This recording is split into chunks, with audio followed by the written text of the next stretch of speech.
Hey everyone, Eric Bible with the Bible team at Neo Home Loans, and today I'm here to talk to you about what you can be doing today, this very day, to prepare for home ownership.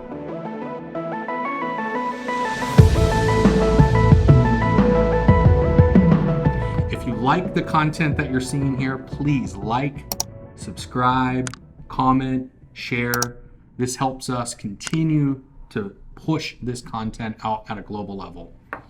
So continue to get a lot of questions from our potential clients on a daily basis of, hey, I may not be ready this very minute, but what can I be doing today to ensure that I'm positioned to buy when that time comes? So great question. There's a ton of useful takeaway that we can look at and help you prepare yourself to become a homeowner. Something that we're monitoring and watching very closely has been rents. Rents have continued to be a very hot topic. And why I bring it up is that rents have continued to rise exponentially over the last year. And really, you go back years before then, it's been the same. And we look at some of the recent data that's just come out. Since January of 2021, we have seen an 11.4% rent increase nationally. Why I bring that up and why it's pertinent to this conversation, 11.4% increase in rent. You're essentially in a variable rate mortgage, meaning your payment can adjust if you're in a month-to-month scenario, month over month. And it puts a tremendous amount of fear in prospective clients, or any client for that matter.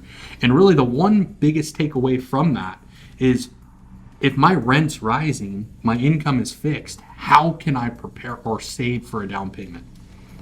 Well, the good news is there's ways that you can combat that.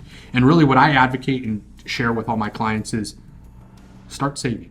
We all have an emergency fund or preparing for an emergency fund. But one of the biggest things that I like to share with my clients is, even in a raising rent environment, whatever you can save today, create a separate, what I would call a sinking fund. So something, an additional savings account where you put money into it, whether it, time it with your paychecks. And that can be any amount, whether it's $20, $50, $100.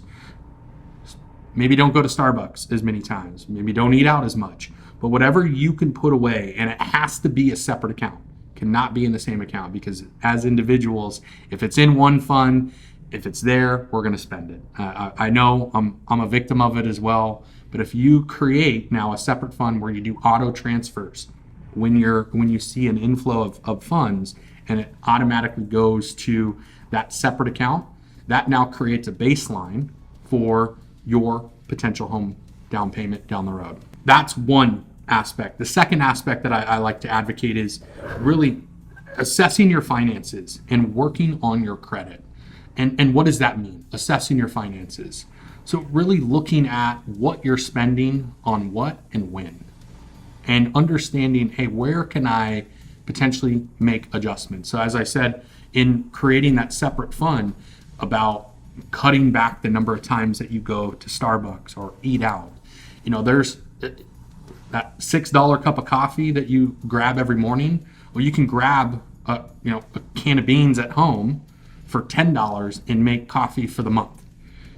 I know I love Starbucks. I'm a huge advocate for Starbucks, but $6 every day, sometimes multiple times throughout the day, that adds up. And if you take that money and put it back into that sinking fund account, before you know it, your funds start to grow and continue to grow.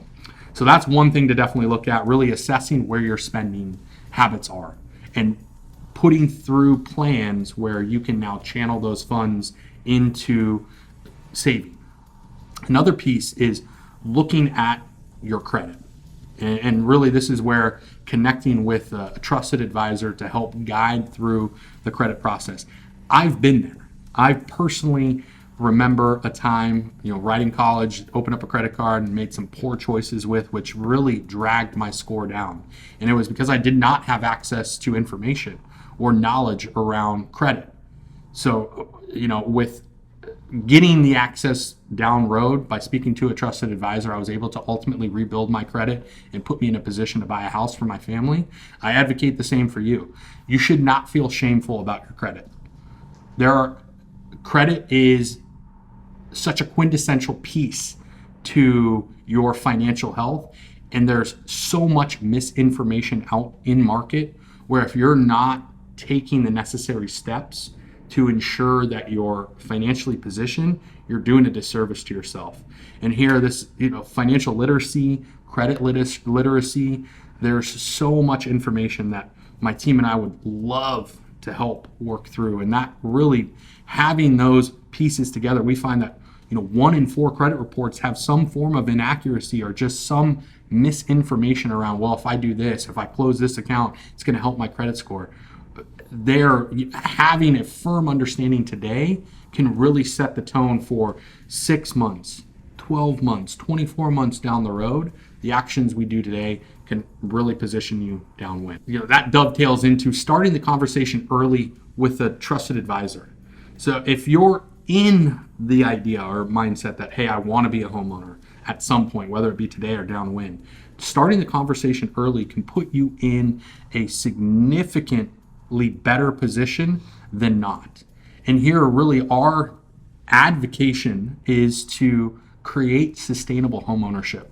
So here I've had clients that I've been working with for 3, 4, 5 years that are still creating a plan to get into a home. And here there's, we could give information around how to create a savings fund. We can help go through your budget to understand where money can be reallocated. The credit piece, credit again is such a quintessential piece to our financial health. And if not having the correct information can further put you in a position where you're unable to act when you feel your time to act. So really setting aside the time, identifying somebody that you connect with that's a trusted advisor. One piece of information to take away from today: you don't listen to anything else. Start the conversation early. Your future self will thank you. Ultimately, the bottom line of all this is that the opportunity to become a homeowner is there for everyone. It may not be the right answer for everyone, but the opportunity is there. And if you start the conversation early, there are specific techniques, steps, processes that we can assist with going through that will position you to be able to achieve that dream. My team and I would love the opportunity to assist. Please reach out to us today.